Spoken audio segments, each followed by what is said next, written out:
Hello again, my friends. Gee, that sounds like a Neil Diamond song, doesn't it? That's okay.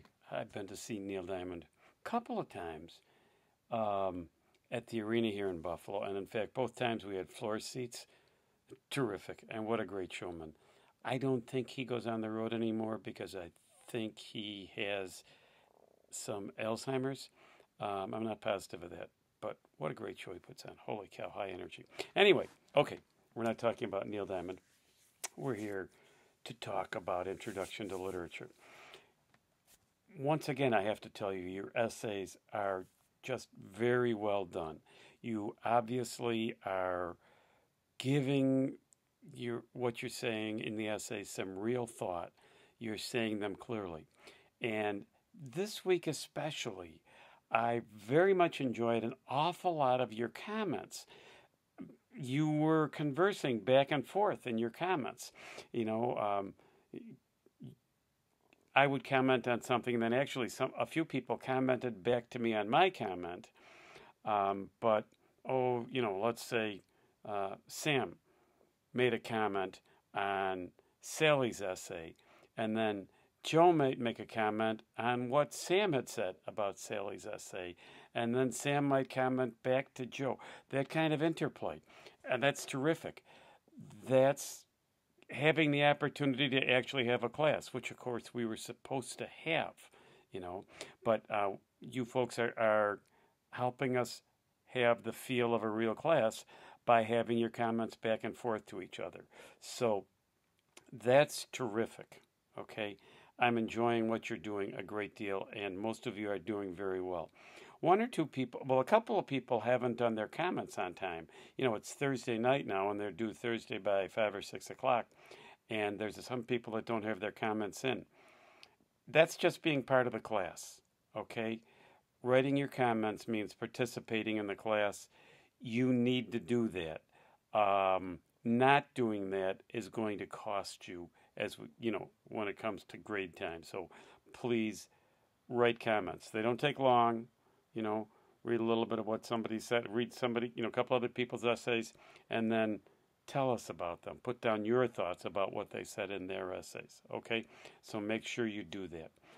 But overall, you guys are doing. You people, I guess I shouldn't say guys, even though I kind of see that as a generic term that capsulizes both men and women, but in today's society, we have to be really careful. Okay, so you folks, this class is doing a great job. Okay, now I had somebody comment on one of the stories we had read, and it just kind of touched upon a sensitive issue for this person. And it's a sensitive issue in today's society. So, you have had the format for class on Moodle. I put down the whole schedule, although it's possible that you never even looked at it. Maybe none of you have even looked at it, and that's okay because we're changing that, okay? Things that are just sensitive issues, whether they're sensitive ethnically or sensitive gender-wise or whatever, we're trying to go in a different direction on some of these things. So therefore, some of the things that I originally planned, this person's comments caused me to have some second thoughts, and so we're changing things a little bit. Okay, it doesn't mean we're doing less. It means we're changing things a little bit. So all good. Okay, so anyway, you'll get your assignment, so you'll know what it is that we're talking about this week for your essay. Okay, so we're talking about on this essay and this week's class, we're talking about the role of the narrator in fiction. Okay, now, very important point. Okay, the narrator and the author are not the same person. The author is the person who writes the story. The author doesn't tell us the story. The author writes the story, and then the author creates a narrator to tell us the story. Okay? So it is not the author who is speaking directly to us. It is a created character, and this created character may or may not even have a name, but it is not the author who is speaking directly to us. An author might speak directly to us in nonfiction, okay? An author might speak directly to us in an autobiography, but in fiction, it is not the author who speaks to us. It is the narrator, and the narrator is a created character. So the narrator is telling us the story, okay? The author writes the story, the narrator tells us the story, okay? Now, we have more than one kind of narrator, okay? Just to simplify it, but we'll go into more detail a little later on, but right from the beginning, we have a first-person narrator, and a first-person narrator could be somebody who's telling us the story from the point of view of I. I did this, and I did that, and I said this, and I said that. Okay, that is a normal first-person narrator. Uses terms like I and we and that sort of thing. Okay, a third-person narrator is a person who is telling us a story from kind of an outside point of view. He did this, and he did this, and she did this, and they did this, and here's what happened here. But the third-person narrator is generally not involved or heavily involved in the story. The third-person narrator is looking at the story from outside and telling us it. Okay. Now, we can have a collective first-person narrator. Okay, so back to the person who's telling the story as part of the story.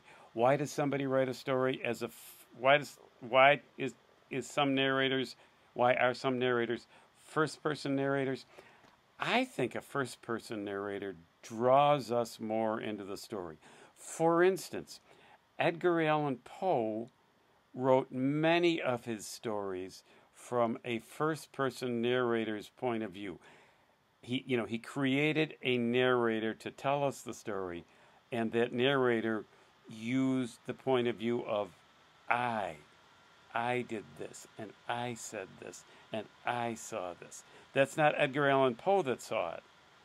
It's his first-person narrator. Poe wrote the story and created a narrator, and the narrator is telling us the story. And why did Poe choose to use first-person narrators? Well, here's part of the thing.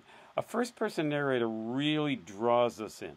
A first-person narrator is saying, I. And so after reading for a while, we can become that I. And so we become, in a sense, a part of the story as it's going on.